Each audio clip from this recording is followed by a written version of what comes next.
Welcome everybody. Welcome to today's webinar. It's presented by the Coast and Ocean Risk Communication Community of Practice and MEOPAR. And MEOPAR is a national network of academic researchers, students, government scientists, and partners working together on marine issues. Today's topic is Public Trust in Changed Forecasts, Evidence from Atlantic Canada and Hurricane Dorian, with presenter Dr. Amber Silver. My name is Ron Pillow. I'm a co-lead of the Cork COP and also the Assistant Scientific Director of MEOPAR. I'll be your host for today's presentation. A few housekeeping items before we begin. Today's webinar is being recorded and you'll be receiving a copy by email in about a week, and a link will also be posted on Cork COP's website at www.corkcop, all one word, corccop.com. The webinar will be about 1 hour long, including time for questions at the end. If you have a question for the presenter, please enter it in the Q&A box at any time during the presentation. Use the chat if you want to share comments with us and other attendees. So now I'd like to introduce our speaker. Dr. Amber Silver is an assistant professor for the College of Emergency Preparedness, Homeland Security, and Cybersecurity at the University of Albany, New York. She received her PhD in Geography and Environmental Management from the University of Waterloo in Ontario. Her primary research interests focus on how individuals and groups make decisions before, during, and after high-impact weather. She is interested in the roles that public attention, risk perception, and communication play in protective action decision-making during extreme events. Her most recent research has focused on the ways that new technologies, including social media, influence how individuals obtain, interpret, and respond to official and unofficial warning information. Key areas of interest include the impact of environmental disasters on sense of place and place attachment, the use of social media as a risk and crisis communication tool, and the role of new media in collective sense-making during and after a disaster. Dr. Silver is a co-lead of the Coast and Ocean Risk Communication Community of Practice. Amber, please go ahead. Thank you so much for that kind introduction, Dr. Pillow. As was mentioned, my name is Amber Silver, and today on behalf of co-authors Dr. Finnis, Dr. Behlendorf, and Dr. Reid-Mussond, I will be discussing the results of a recent research project undertaken in Atlantic Canada. More specifically, Hurricane Dorian provided the opportunity to examine how changes in the ways that forecasts are communicated may affect public perception and, by extension, public response. So to give you an idea of what the next 35 minutes or so will entail, I'll begin with a brief introduction, just highlighting some of the research that I've done in the past, and then we'll transition to talking about Hurricane Dorian. Now, this project was undertaken in two related but distinct components. So the first was semi-structured interview with Canadian Hurricane Center meteorologists and forecasters, and the second was a large sample questionnaire that was disseminated to residents of Atlantic Canada. The results are loosely structured around three themes, which include technical challenges experienced by forecasters, subjective forecaster interpretation and inter-forecaster dynamics, and perceptions of storm-related information among end users. And we'll round out the talk with a brief discussion and opportunities for future research.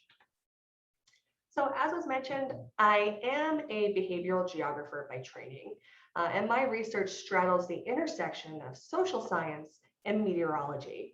Broadly speaking, I do work within the domain of risk and crisis communication, but more specifically, my research examines the ways that end users obtain, interpret, and respond to official and unofficial information before, during, and after extreme events. So I have done work on Hurricane MUN in Atlantic Canada. My master's and my PhD research looked at the 2011 Goderich, Ontario tornado. And more recently, I've examined Hurricane Harvey, Hurricanes Michael and Florence, and the topic of today's discussion, Hurricane Dorian. So essentially what I'm interested in is how do the distinct but related concepts of public attention, risk perception, and decision-making coalesce to influence behavior, especially protective action behaviors. So, Hurricane Dorian. Hurricane Dorian formed on August 24th, 2019 in the central Atlantic Ocean. The storm proceeded to undergo a period of rapid intensification as it tracked northwest across the Caribbean, and in fact caused catastrophic damage, especially in the Bahamas. It eventually made landfall in North Carolina before proceeding to track along the eastern seaboard. Now, although the track and intensity of Hurricane Dorian was generally well forecasted, it was not without its controversies. Perhaps most notably, President Donald J. Trump claimed that Hurricane Dorian was expected to impact the state of Alabama, even though official forecasts did not support that assertion. The controversy culminated in so-called Sharpiegate on September 4th, when President Trump showed a weather map to reporters in the Oval Office that had been altered with an indelible ink marker to extend the cone of uncertainty into Alabama. As a result of Sharpiegate and the mixed messaging it entailed, the Commerce Department issued a report that indicated, quote, NOAA's rebuke of the NWS Birmingham office could have a chilling effect on NWS forecasters' future public safety messages, as well as undercut public trust in NWS forecasts, end quote. At the same time this was going on in the States, Environment and Climate Change Canada and the Canadian Hurricane Center were monitoring Hurricane Dorian's track. The storm proceeded to track northeast, and it made landfall in Atlantic Canada, first in Nova Scotia on September 7th, and then again in Newfoundland the following day. The storm caused widespread damage in Nova Scotia and New Brunswick, with lesser damages reported in Prince Edward Island and Newfoundland. The estimated insured losses in Atlantic Canada exceeded $100 million, and it included extensive damage to the electrical grid in Nova Scotia that left over 400,000 customers without power. Now, there is considerable discussion within the literature about whether and to what extent forecast inaccuracies and or inconsistencies influence public trust.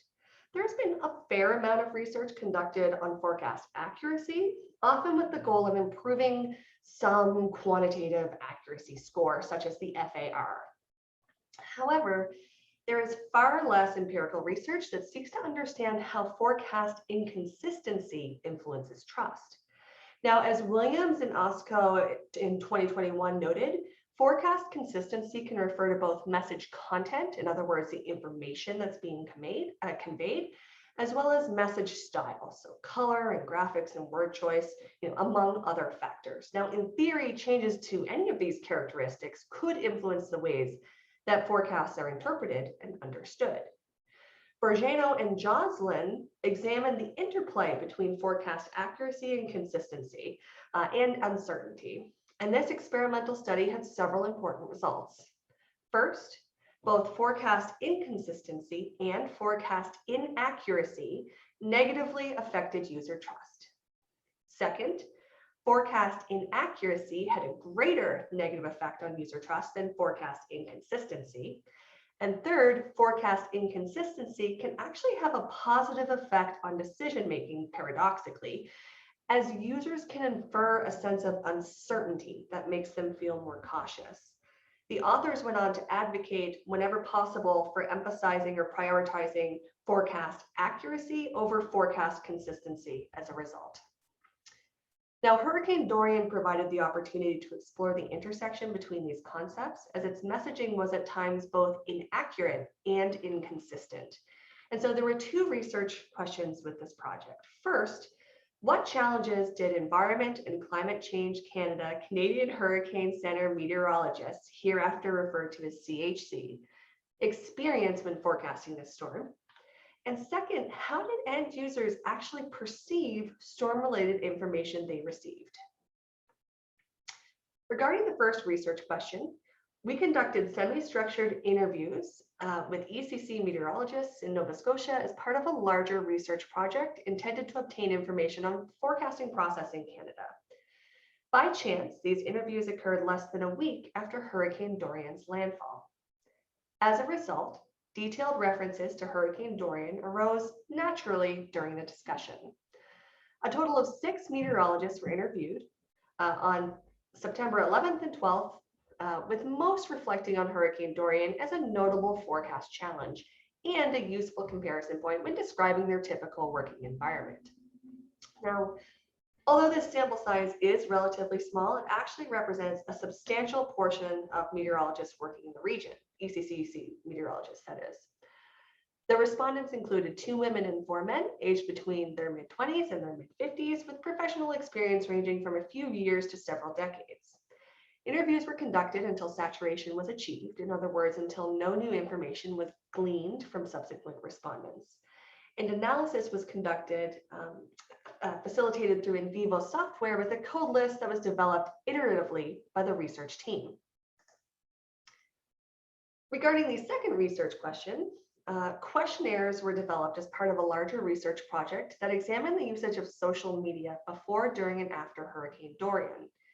As such, the questionnaire explored themes relating to perceptions of official and unofficial forecasts, trust and credibility, and information seeking and sharing behaviors. The questionnaire instrument included a series of 5-point Likert scale questions from strongly disagree to strongly agree, and 3 open-ended questions regarding preparedness and response. The questionnaires were disseminated using Qualtrics' online survey platform between late September and late October 2019 to residents of Atlantic Canada. We included sample quotas for age, gender, and population size relative to each province. And the final sample size after data cleaning was 1,218 respondents.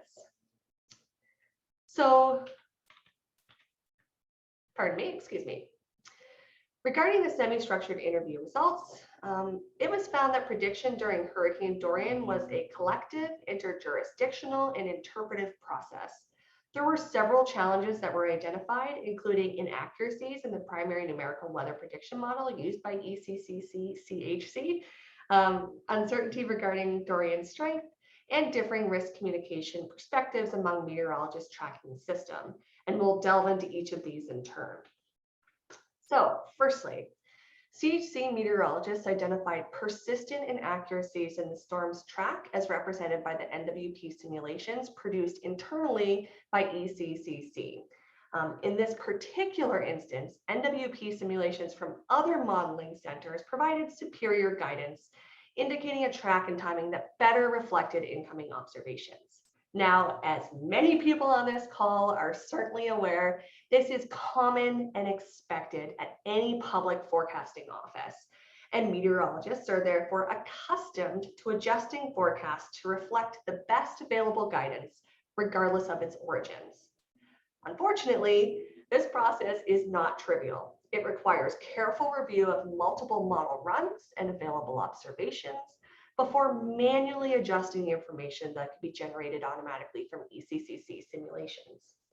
Accordingly, Hurricane Dorian illustrates the value of expert review of forecast guidance by trained meteorologists, providing greater flexibility to accommodate the best available information. And this is especially critical when in-house guidance underperforms during high impact events. Next, Hurricane Dorian proved difficult to categorize as it approached Atlantic Canada, with wind speeds predicted to be anything from a strong tropical storm to a weak Category 2 hurricane. The respondents commented on the difficulties these uncertainties represented, particularly when predicted severity decreases as an event approaches. Now, these situations require clear communication between forecast offices, agencies, and shifts in order to reduce the chance of issuing premature alerts while also ensuring everyone is aware of involving risk. As one meteorologist noted, as Dorian was coming towards Nova Scotia, it was a Category 2 at one point, but it was transitioning into being post-tropical. It was basically a nightmare trying to figure out how intense it was in the first place. They went on to say that, the Hurricane Center did a really good job, but they were run off their feet because this was a really challenging forecast. Building on and extending that, this research underscores the fact that weather forecasting is a collaborative, iterative process that spans shift rotations and weather offices, and even international borders. Meteorologists quickly learn their colleagues' subjective forecast and risk messaging styles and inclinations, and they might adjust their own messaging as a result. And there was a really good exchange between one respondent and the interviewer. The respondent indicated, Miami had just upped Dorian's wind speeds to 85 knots, and this individual said, I'm not really sure about that. And then a few hours later, someone from Miami actually called the Canadian Hurricane Center, said, I'm going to lower that. We don't really see that it's going to be that strong. So the respondent asked, well, what changed? The data didn't change. And the interviewer, postulated the forecasting shift changed. And the respondent said, yeah. And, subjectively, the way you look at something is going to be different than the way another person looks at something. That's human nature, right? And knowing personalities the way this respondent does, and many meteorologists do, some people go by the data and they tend to err on the side of caution because that means the path of least regret. So, in these types of edge events, these sort of subjective shifts may only reflect minor differences in weather impacts, but they actually trigger a change in the way we go about risk or crisis communication. And this raised concern within the CHC about how storm categories are actually being interpreted by the public. So we mentioned Hurricane Dorian could have been considered either a strong Category 1, which was 80 knot winds, or like a weak Category 2 in the 85 knot wind range. So, the difference in terms of potential wind damage between 80 and 85, not significant, it's trivial, but the anticipated public response could be very different. So as our respondent said, one respondent noted, as a forecaster, you have to think, what's the public impact? Like, how are they going to perceive these changes? Well, another respondent indicated, when NHC said Category 2, then all of a sudden people start freaking out. This is now Category 2, this is serious. The public knew all along about Dorian, which was true. Again, it was being tracked and it was in the news for days before it arrived in Atlantic Canada. But as the respondent goes on to say, but now it's a Category 2 and it's very near to us. And it's funny how the public perceives that. Really, it was only 5 knots difference at the center of the low, so the forecast was basically the same. Now, taken together, the interviews with CHC meteorologists underscore several important points. Firstly, hurricane forecasting is dynamic, it's iterative, it's collaborative, and occasionally it's subjective. These forecast products are being constantly updated based on information from a variety of sources, including an individual meteorologist's own experience and preferences. Secondly, although the meteorological difference between a high-end Category 1 and a low-end Category 2 storm may be minor, it is believed that this could have a substantial impact on public perception. And as such, respondents in the current study felt significant pressure to avoid overhyping a storm, lest it negatively impact public response. So with that being said, let's pivot now to the questionnaire. Respondents were first asked a series of 5-point Likert scale questions, strongly disagree to strongly agree, about their perceptions of storm-related information in general. Respondents overwhelmingly agreed that the storm was well forecasted and its impacts were well predicted. When asked whether they felt Hurricane Dorian was exaggerated or overhyped, most respondents disagreed or strongly disagreed with the statement. On a similar vein, roughly half, it was 51.6% of respondents, disagreed or strongly disagreed with the statement, I felt overwhelmed by the amount of storm-related information being shared. Taken together, this underscores the fact that most respondents were generally satisfied with the forecast information they received about Hurricane Dorian, despite any confusion about its track and/or intensity.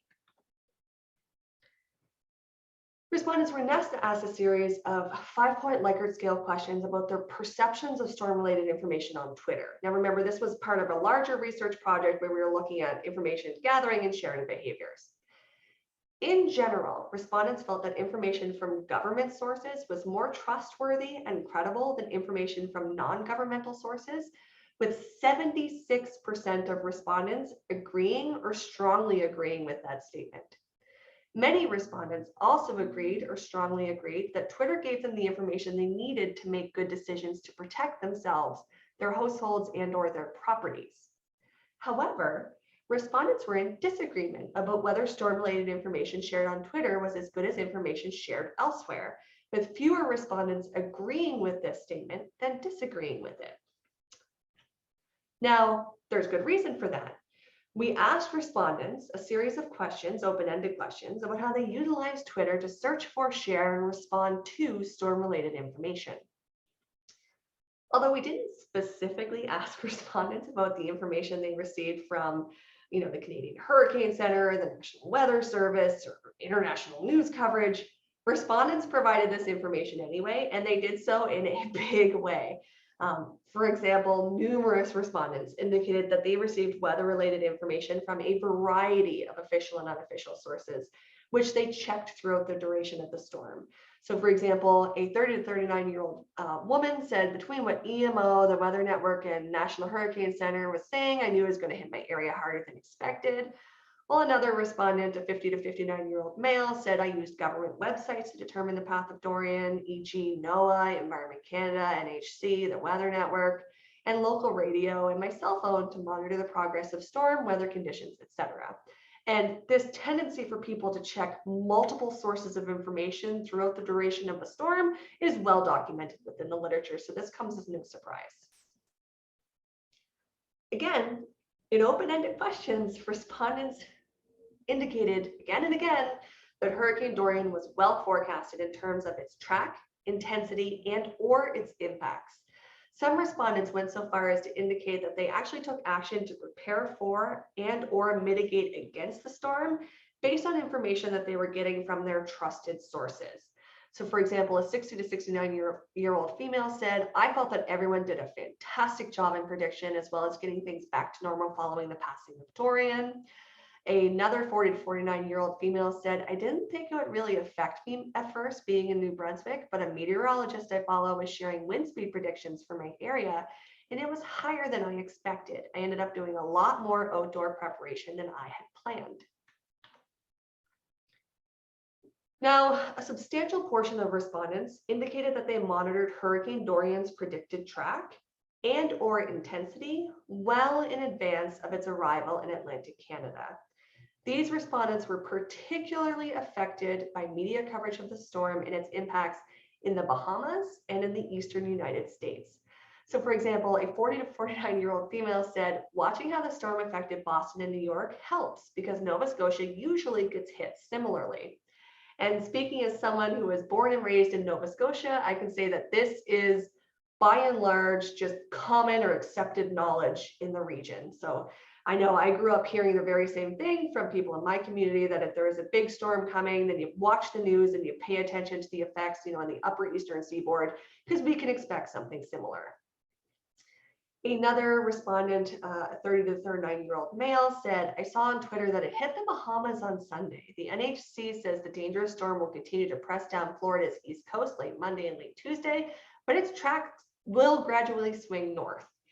And lastly, an 18 to 29-year-old female was saying, this is the first hurricane I've been through. I just moved from the prairies to Atlantic Canada. And based on information I've seen about the Canadian landfall and the damage done to the eastern edge of the USA, I knew I'd need to ensure that I had the things to last me 3 days minimum without power. So what do we take away from this? In summary, Hurricane Dorian proved to be a difficult storm to forecast for numerous reasons. As a result, the Canadian Hurricane Center had a decision to make. Did the meteorologists forecast Dorian as a Category 2, knowing the storm might come ashore as a Category 1, and they could be criticized for busting the forecast or crying wolf, or did they forecast the storm as a Category 1, knowing it could come ashore as a Category 2, and they might be criticized for under-preparing the public?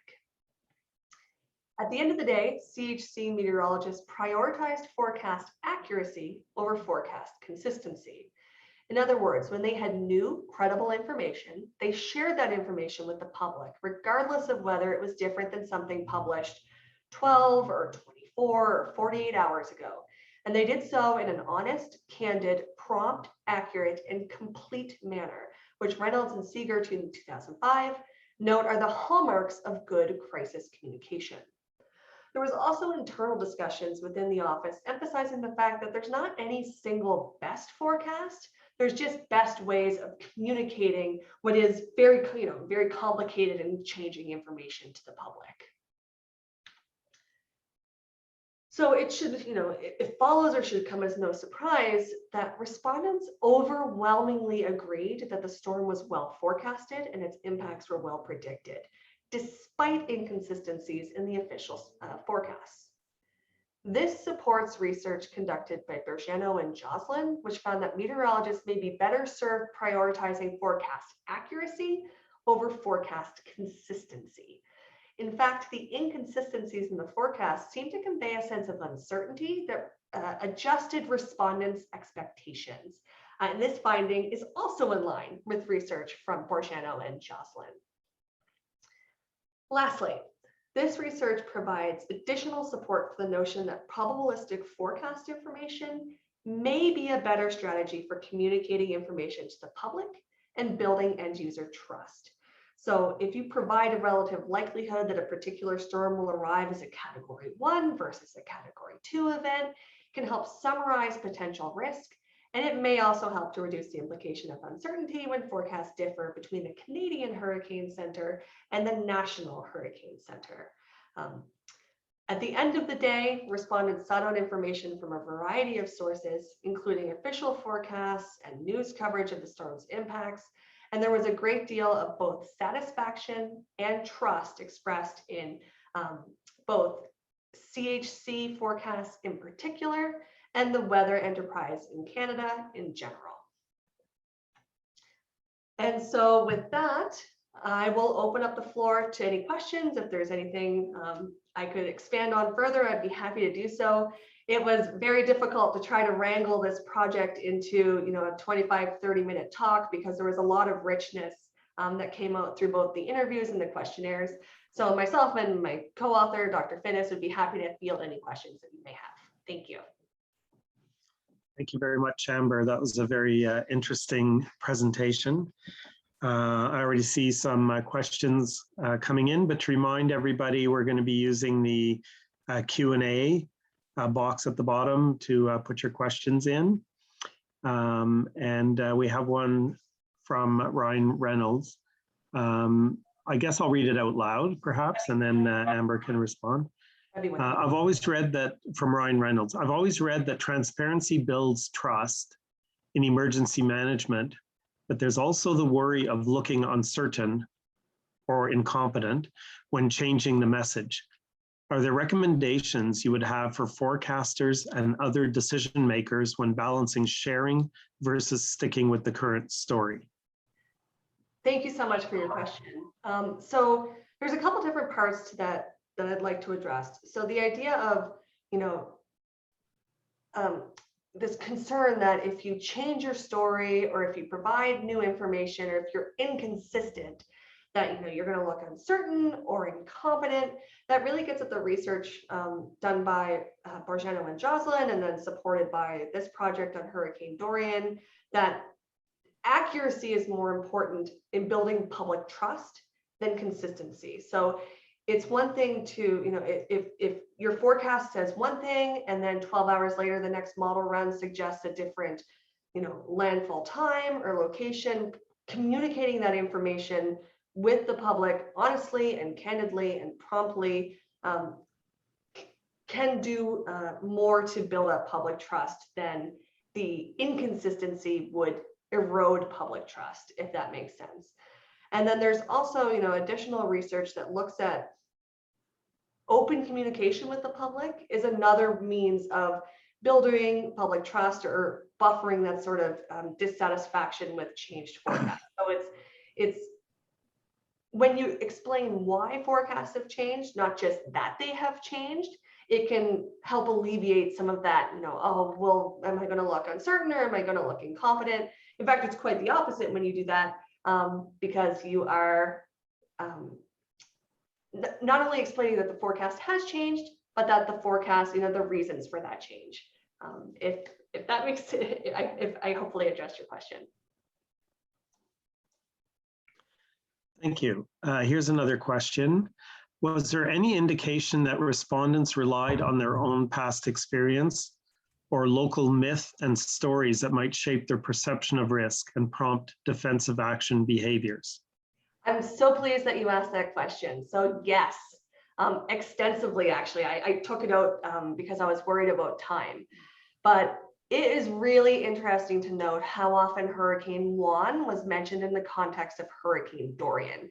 So respondents really used their experiences with Juan to contextualize information that they were receiving, and they were using that context to decide whether and how they wanted to take protective action. So I've just skipped here to this slide that I included after the question slide, but just a couple of quotes to exemplify that. So a 30 to 39-year-old male said, I saw the severity of the storm and I know Hurricane Juan in 2003 was really bad. So again, contextualizing that information, the forecast, he went to the grocery store and stocked up on non-perishables and got water to sustain myself for 72 hours, which was the amount of time I was without electricity during Hurricane Juan.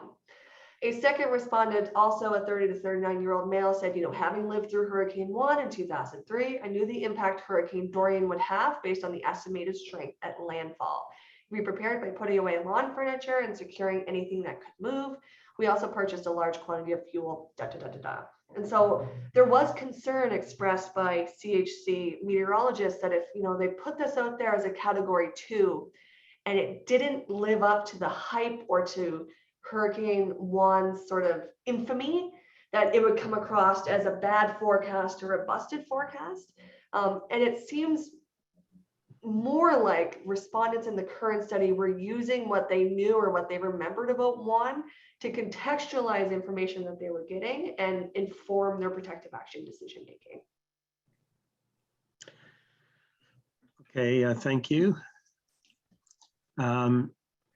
Here's a question.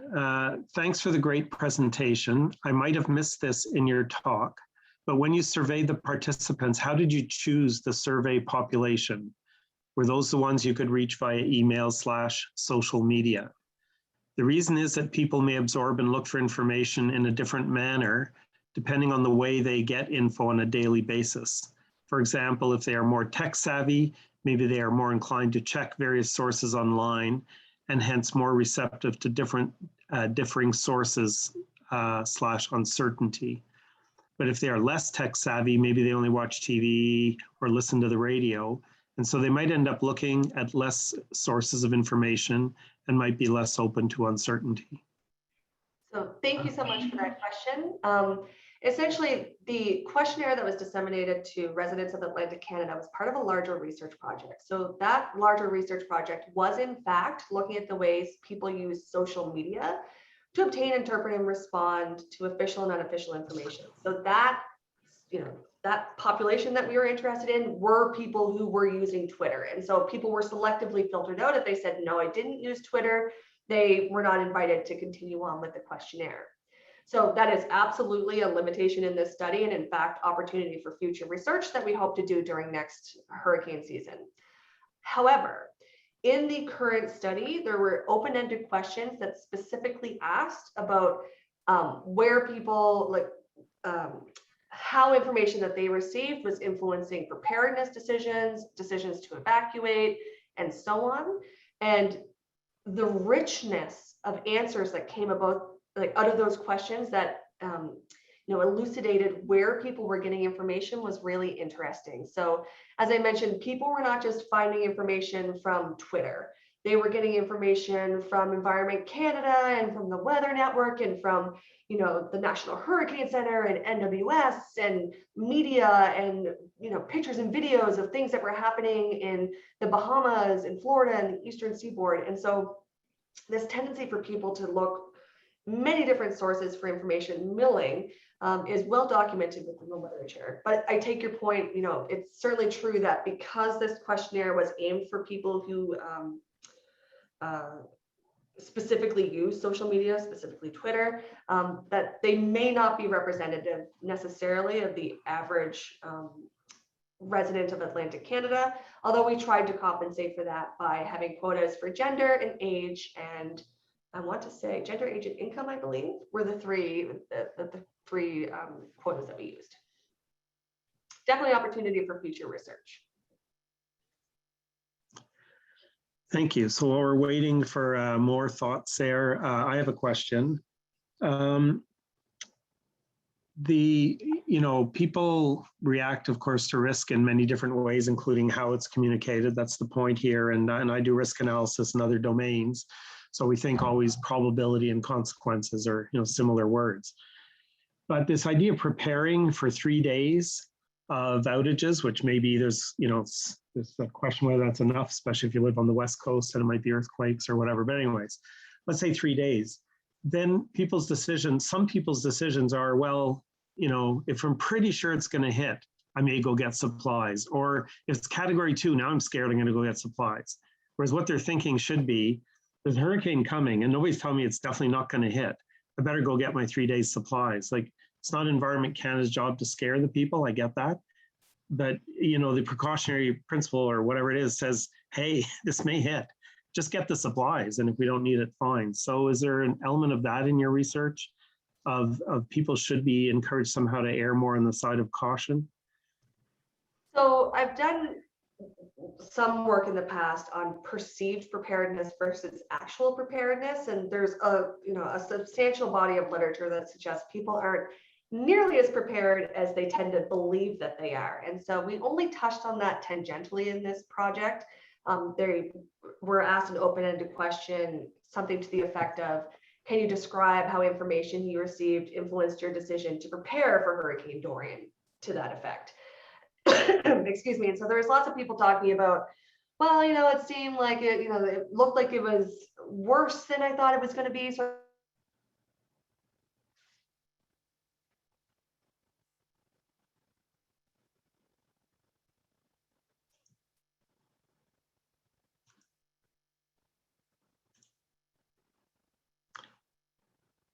I think you've gone on mute. Yep. My connection. Yep. You're back. Perfect. I'm back. Awesome. Essentially, what I was going to say was,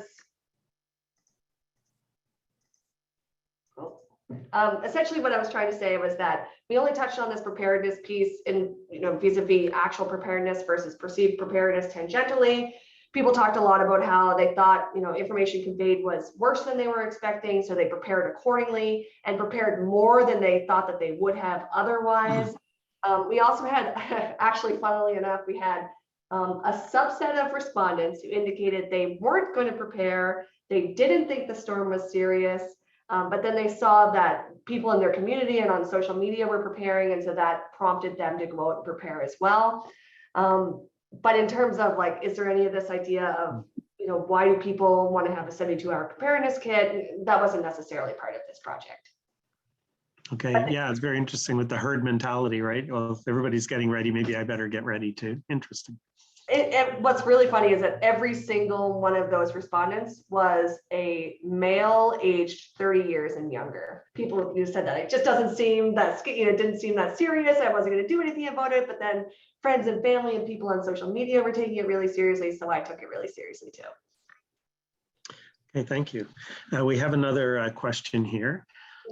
Great presentation. I'm also from Nova Scotia and use my experience during Juan as a reference point.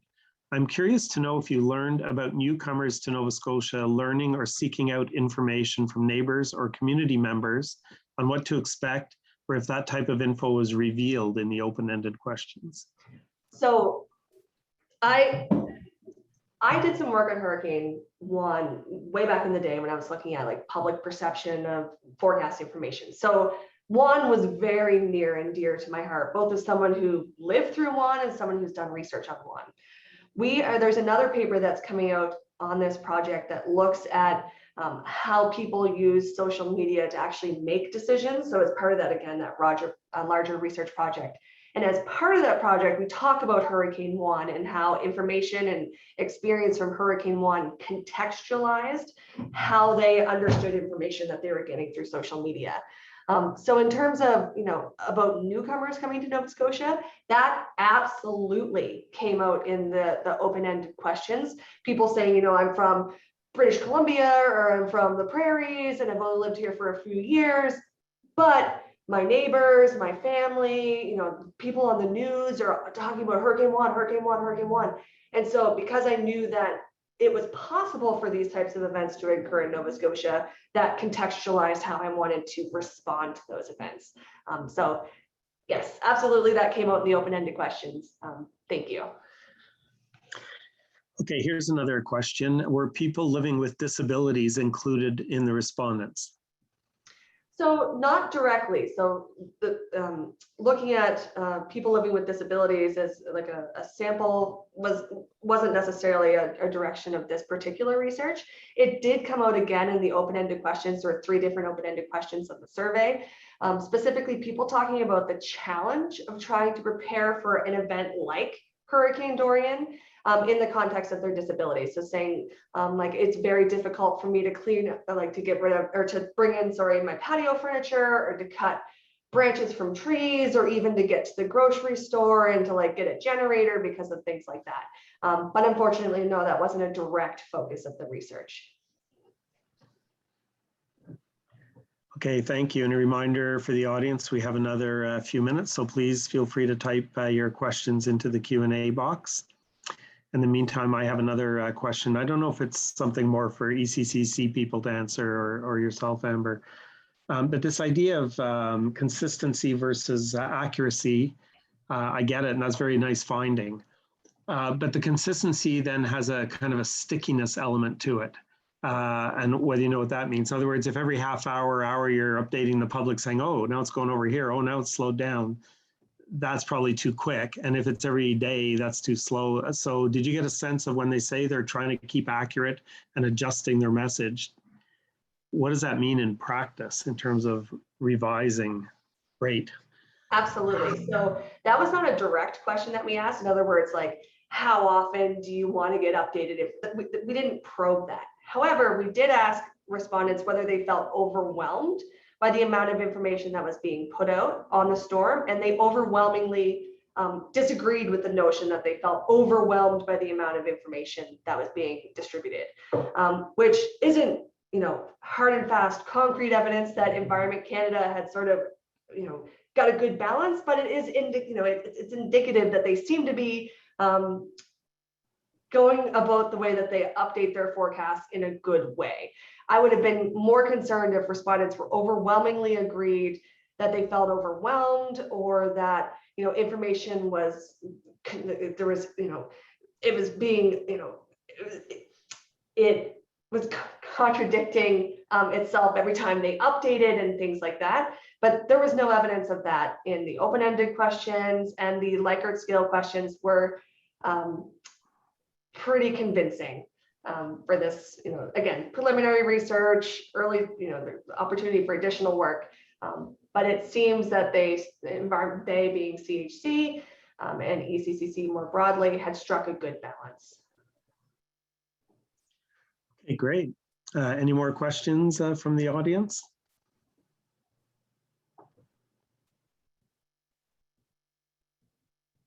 If not, then I'd like to thank everyone for attending and for all of your questions.